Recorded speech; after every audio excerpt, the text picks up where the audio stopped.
He has a 1-1 count. That one's struck high. Left side. That one's going. That's out of here off the ropes.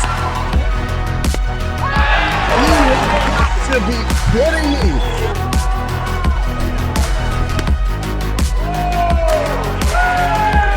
Fireworks. And here you go.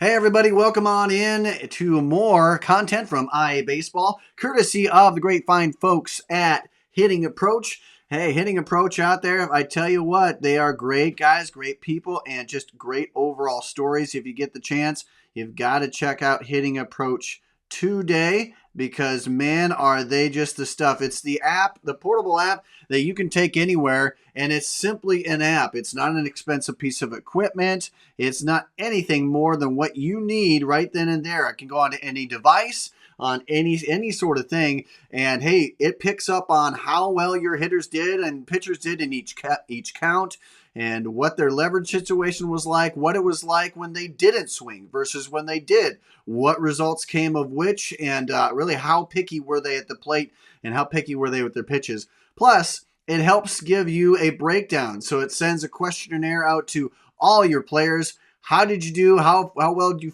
feel you did in certain situations? Gets a reflection time. And plus, the biggest kicker, it has post-game reviews right there for coaches. That's right there. Simple, easy to read, charts, graphs, spreadsheets, and more. Easy, tangible data that you can use for the very next day. So, or, hey, by the way, if there's a doubleheader, you can use it for the next game in 30 minutes. So, it is simple, effective, and hey, it's cost effective as well. Made by coaches, for coaches, so you don't have to spend hours into the night putting data into spreadsheets. Right? Just use Hitting Approach and you've got all of that taken care of, so you can take your scouting to the next level. Check it on out. Western Dubuque Bobcats have, and others. So I suggest you do as well. All right, we've got quite a bit going on here as we're going to now dive into another additional segment, again, that you can find on Rockfin and beyond. So make sure to support us there however you can and however best you can. But let's get right to it here, ladies and gentlemen. As we dive into things, we are going to dive into, right now, our top 10 exciting offenses in Class 4A. And we're going to dive into my personal list here as we take a look. Now, again, this is a list that's my list, so if you want to yell at anybody, you can yell at me. But certainly a fun practice that we get to do for sure, and certainly a lot of fun overall. But it does help us remind us that we have 22 days from first practice. We are 22 days away. And so with that, ladies and gentlemen, I thought, hey, why not give something away, right? We're approaching the season, so we need to have the right gear and the right garb to do it. And we're going to try and help you do that. And what we're going to do is a high and tight hat giveaway. Now, I say this hat right here is what we're going to go ahead and give away. This beauty of a black hat. Again, it is adjustable. It can fit most any size. And so therefore, you can go ahead and get a chance to win it. Now, how do you win it, you may ask? Well, it is very, very simple. Follow us on every platform that we have. That helps your chances out. You don't have to, but it really helps your chances as we do check that.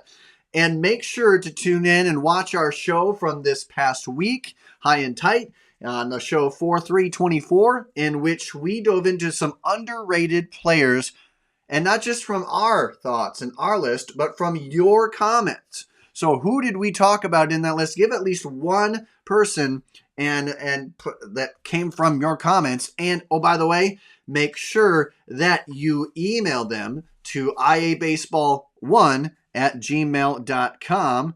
I can go ahead and put that up on the board here for you. At Gmail. Oh man, gmail.com.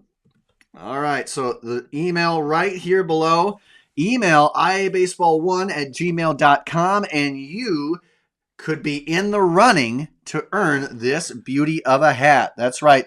That's right. This coming up on Friday, we'll make sure we give the winner here. So make sure that you give us the comments. Who did we mention? At least one person that we mentioned in your underrated comments, and you could get in the drawing to win this. As we do every week, we'll spin the wheel, but this time with how many entries we have, and whatever that number lands on, and whoever it lands on is assigned a number, and boom, voila, that could be you. So make sure to check that out as we'll get that rolling. Again, iabaseball1@gmail.com is how you get involved with that. All right, ladies and gentlemen, let's not dawdle any further. Let's dive into my top 10 most exciting offenses coming into the 2024 season. But first, I got to start off with some teams that are new faces. I mean, let's be honest. There are a lot of great offenses, and there could be even more. Now, the thing is, these teams in particular, Cedar Rapids Prairie, North Scott, Southeast Polk, Ames, Mason City, they lost quite a bit of firepower on both sides, but especially looking at offense, they lost quite a bit of offensive firepower. Now, not saying that these teams can't be in the top 10. Sure, they very well could be. And I'm almost guaranteeing that at least one, if not more of these, will enter into the top 10 offenses as we go throughout the season. But right now, the question marks loom pretty big. Who is going to step up? How will that step up be answered? So ultimately, a lot of new faces here. These teams will still be very, very, very good. So we'll end up seeing how good with the new faces in some big places. But as we move on, and again, as always, don't forget to give a shout out to Victory Mounds out there. Victory Mounds for your portable pitching, field products, and field services. So check them out. They help sponsor great videos like this. Before we get into our official top 10, though, I do have to break down some notable offenses to look for that aren't quite in the top 10. And I say that from a standpoint because, man, again, it's one of those lists where you could have 20 teams in the top 10, but you can't, right?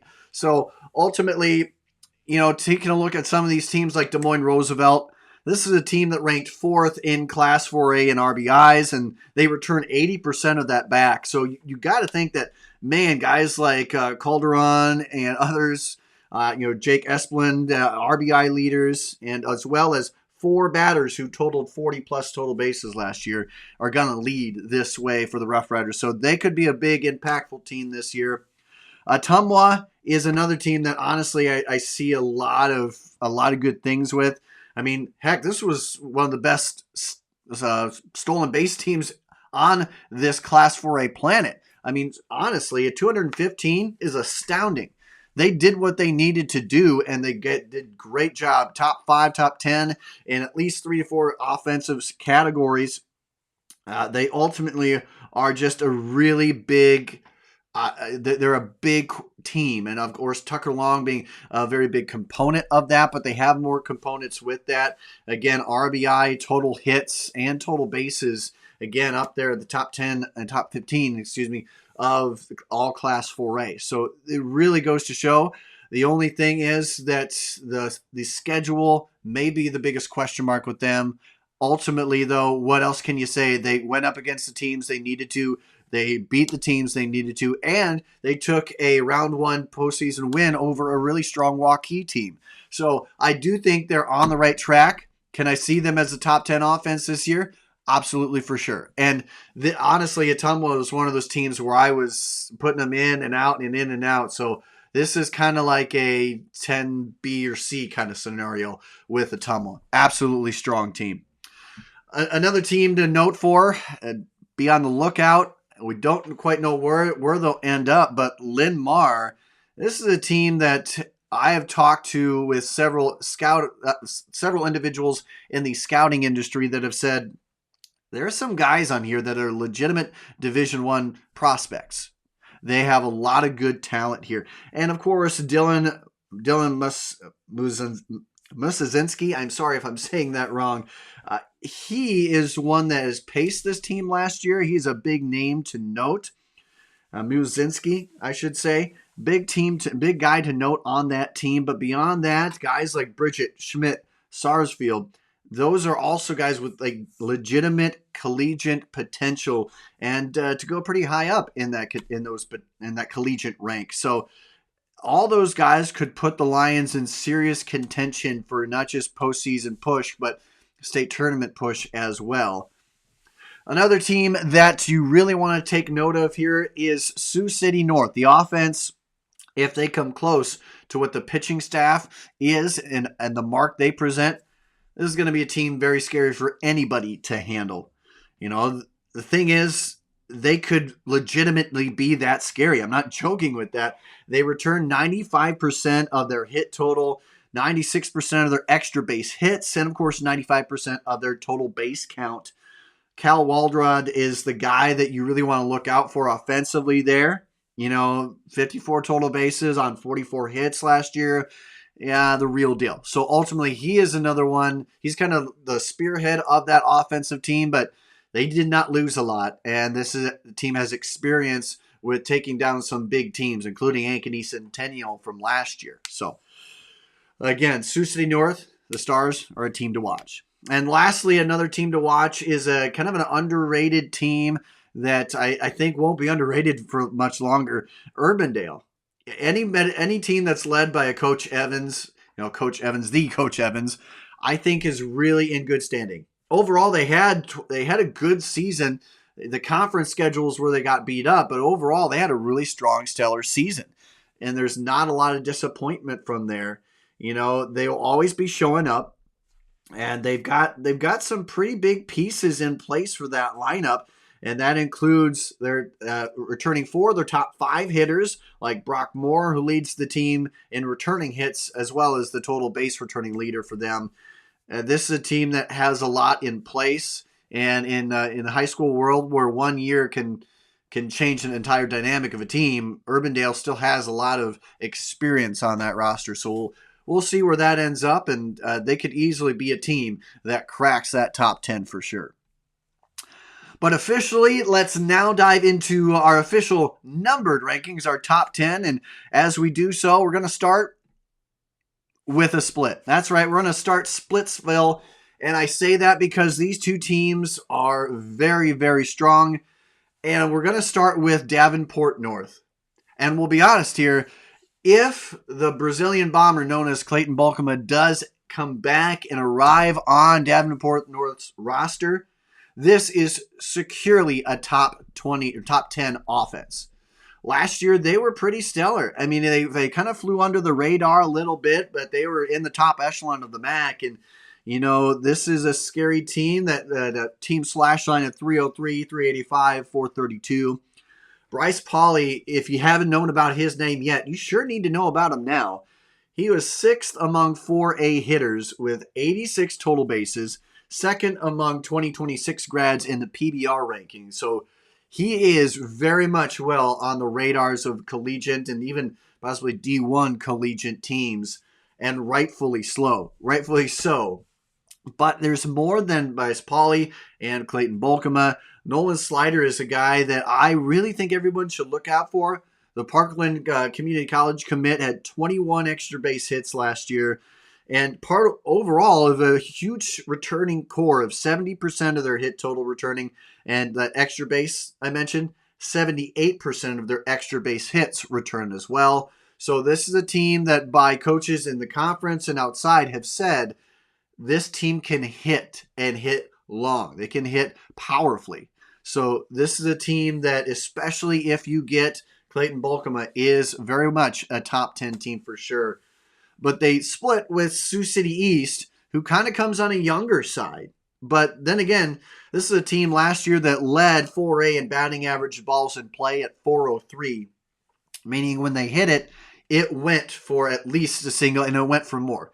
When they hit it, it went for bases. Ultimately, that youth, that experience combination, they had 8th graders, freshmen, sophomores in the mix there. Cal Jepson, another one of those guys, led the team with 49 hits. Jack Steeler led the team with 70 total bases, all underclassmen. And it was part of that big core that returns 530-plus hit batters. So There's a lot to love there. And not only that, I mentioned eighth graders as well.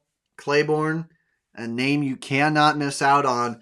He was the top eighth grader last year, ranked number one with 51 total bases and number one with 41 total hits. And that is huge on the varsity scene for an eighth grader. That's absolutely unheard of. So he is a big part of that. Again, that 5 returning 30 plus hit returning core. And again, Sioux City East is one of those teams that was hard to take off of this list. They were initially on, and it was really hard to get them off. So right now they say Splitsville with Davenport North. Again, those two teams at that number 10 spot. Moving on to number 9, we get into the single digits here. Ankeny. Ankeny had the number 1 rated schedule last season.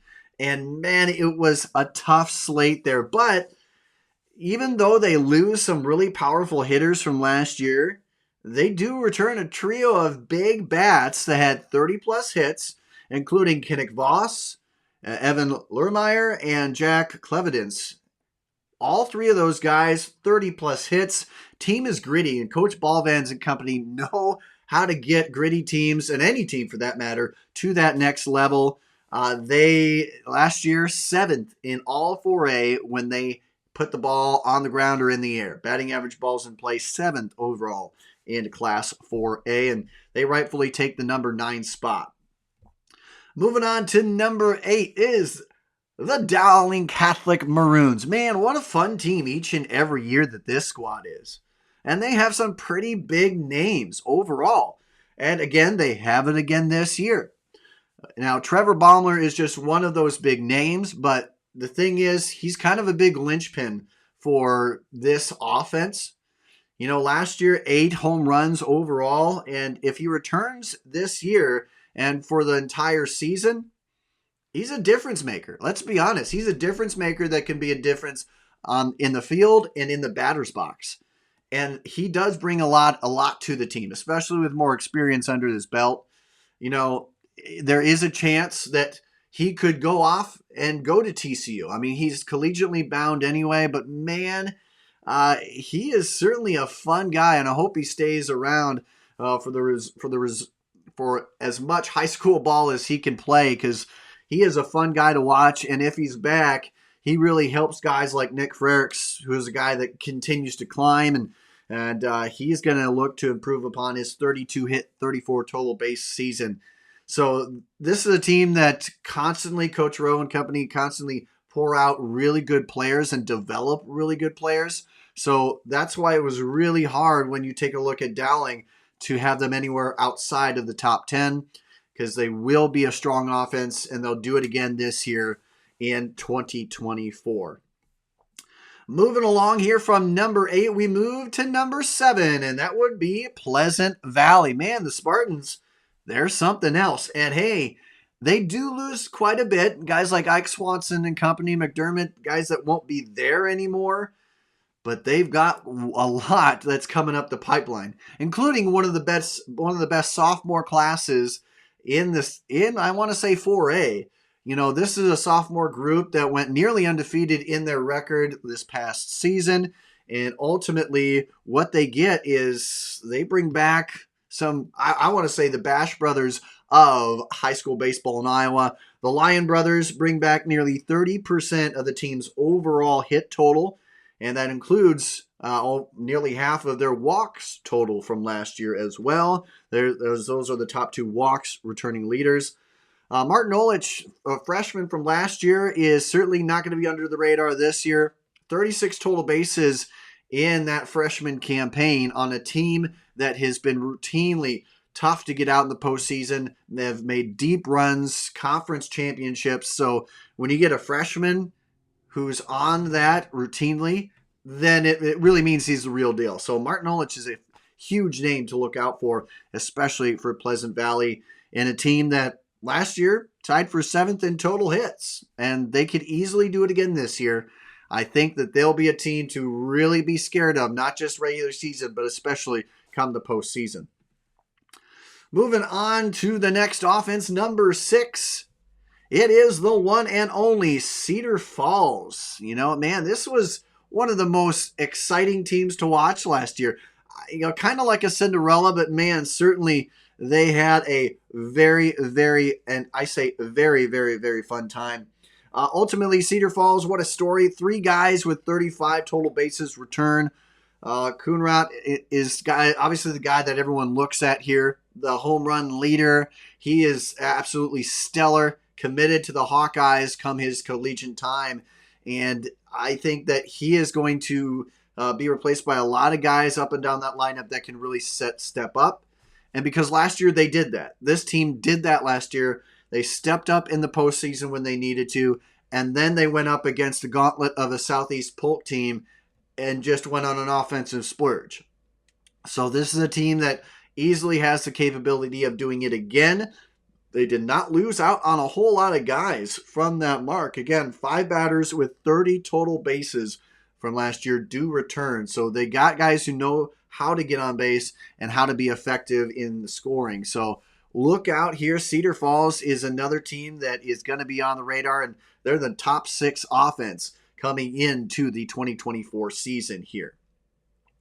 Moving along, my top 5 offense will be Ankeny Centennial. That's right, the Jaguars. What a fun team this was to watch. And of course, got the chance to broadcast one of their games. And, this is a team that I feel has so much potential to do exactly what they did last year. They tied for 3rd in batting average and balls in play. They were top 10 in hits last season with 335. When you combine all that together, they were putting the ball in play for more than just a single. They were being effective whenever they hit the ball, and they return a bunch of that back. 40, 20-plus hitters come back. That's 20-plus hits come back this season here. One of those is the guy that's kind of been waiting in the wings maybe a little bit, but he's now going to be the primary guy, Emerson Alberhosky, who was one of our underrated guys from your comments that we talked about. He comes back with 47 total bases from last year on 34 hits. And he is going to be aided by a really good crop of other talented players, including the Brule brothers. 30-plus combined hits. Lucas Brule with 15 stolen bases on the year. So offensively, they go beyond just the bat, and they really do get you working and get you stressed out there in the base paths as well. Overall, they return 50% of their total bases from that 2023 season. So this is a team that they lose. Yes, they do lose a good chunk of offense, but man, are they going to really step up with some big hitters here as they sit in our number 5 spot in my current offensive rankings for 4A. Moving on to the top 4. The top 4 includes Iowa City High. Man, I love, not only from the coaching staff on down, everything about this team is just very fun. They return nearly the identical offense that we'll be seeing in 2024. 8 of their top 10 hitters return. We already mentioned him as one of our top sophomores from last year, a top hitter coming into this 2024 season. Dominic Salibi, 43 hits, 72 total bases on a team that was just loaded with really big star talent. And that the thing is, they're going to add to that guys like Jackson Schroeder at 39 total bases, and other big guys like Talon Young, Jake Mitchell, Sam Cooter as well. A lot of big-time guys will step up here and have that experience from last year. So much so that they returned 65% of their total bases from last year. So you got to watch out for what this team is capable of doing. And they, from the Missouri Valley, among others, Mississippi Athletic, when you look all around those conference teams, the state, I should say, this is a team that has the capability of going very, very far. 80% of their stolen base count returns. And if you haven't heard about him already, Carson Newton is the guy to watch out for. 26 stolen bases out of 30 attempts last year. This is a team that can hurt you in so many ways offensively, and it was easy to see why they are number 4 on my list here of top 4A offenses into 2024. All right, let's move right along here. We go into our top 3 here. And gosh, we just get even more exciting here as we look at Dallas Center Grimes as our top 3, our number 3 offense, and rightfully so. Yes, they do lose Clayton Campadilli, but what they've got back, Tatum Gray, the Notre Dame commit, comes back. One of the top sophomores of last year, 34 RBIs, 4th among all 4A sophomores, and he did so on 39 hits. They also return guys like Ty Mickelson, Dane Mock, Logan Young, Tate Perrin, guys that really will make a big impacts on this lineup. Overall, 7 of their top 10 hitters from last year, including 4 with 19 or more walks, return. So guys that can hurt you with swinging the bat and without swinging the bat. And to top that off, 70% of their extra base hit total, including 10 out of their 18 home runs, come back this season. So they've got power, they've got speed, and they've got patience. They got 3 big keys that's really going to help vault them into a really strong season, and why they are our number 3 offense here to start the 2024 campaign. And finally, down to our top 2 here as we look. We're going to start obviously with number 2, and that's Cedar Rapids Kennedy. Man, did you like what you saw out of Kennedy last season? And unfortunately, just an upset in the postseason derailed what probably was going to be a very strong, if not championship caliber type season. You know, last year, what could you say that wasn't good about them? I mean, overall, 2nd in 4A in total bases, 5th in RBIs, 2nd in total hits with 371. Of that bunch, 80% of their hit total returns. That includes South Dakota State commit Nolan Graw, who had 63 hits, 92 total bases, which in the grand scheme of the 4A mark, 4th and 5th overall, respectively. So this is a huge guy to look out for. Obviously, he's a big name to look out for already. But beyond that, they have 4 runners with 10 plus stolen bases from last year. They're going to be very speedy. And of course, it's going to be led by Ty Donalds, who had 18 last year. And that was as an underclassman freshman. So he's going to be good this year as well. Can't wait to see what he does. And it just adds to the overall essence of this team that brings back 7 batters with 20 plus hits from last year. So huge, a lot to like. This is going to be a very fun team. And ultimately, they come in as the number 2 offense here in my Class 4A top offenses list. And as for now, I don't really have a drum roll here. I'll look to get one here shortly on this program. But I'm going to go ahead and give you my number 1 offense and coming into the 2024 scene in 4A. And that is, no surprise, it's Johnston. The Dragons, man, they are just a juggernaut. I mean, this is really a dynasty of dynasties here. You know, looking at it, and you try and sit there and do the exercise of, okay, how are they not a number 1 offense? And you can't give a solid answer. Honestly, they return a lot. They return so much from that mark of 2023 was top 5 in 4A in hits, extra base hits, RBIs, total bases, among other things. Again, one of the more exciting offenses, and rightfully so. And the big names just keep coming. You know, Ty Whedon, Adam Keiko, who had that walk-off winner in the state title game, one of the best state title games we've ever seen, I say, in the history of the game. And other guys like Will Nuss, who had a strong sophomore season, Sam Kemmer, and beyond that, you guys like Blake Lundholm, Max Minks, the freshman, who had some good playing time as well. You got a lot of big names in there that come back and a lot of continuity. Yes, you lose guys like Carter Bryan, Sam Hesselman, and of course Pierce Anderson among guys, but you do bring back so much as well. There's not a lot to be iffy about when it comes to the Johnston Dragons. So Coach Barta and company will have another top 10 offense, and by my prediction, a number 1 rated offense, especially as we kick off the 2024 season. But with that, ladies and gentlemen, really do appreciate coming along for the ride. That is about it. And again, don't forget, as we go forward, don't forget we have more, and you can win this beauty of a hat simply by watching last week's show and commenting to the IA Baseball email, iabaseball1@gmail.com. Who did we talk about? Name one guy that we talked about from your comments of the most underrated, untalked players in the state. Just one of them. You get into the drawing, and then you could win this beauty of a hat and get geared up for 2024. All right, ladies and gentlemen, that will be it for me. Signing off. Again, this was my top 10 4A offenses list. We appreciate you coming along for the ride. Thanks again, and we'll talk to you later.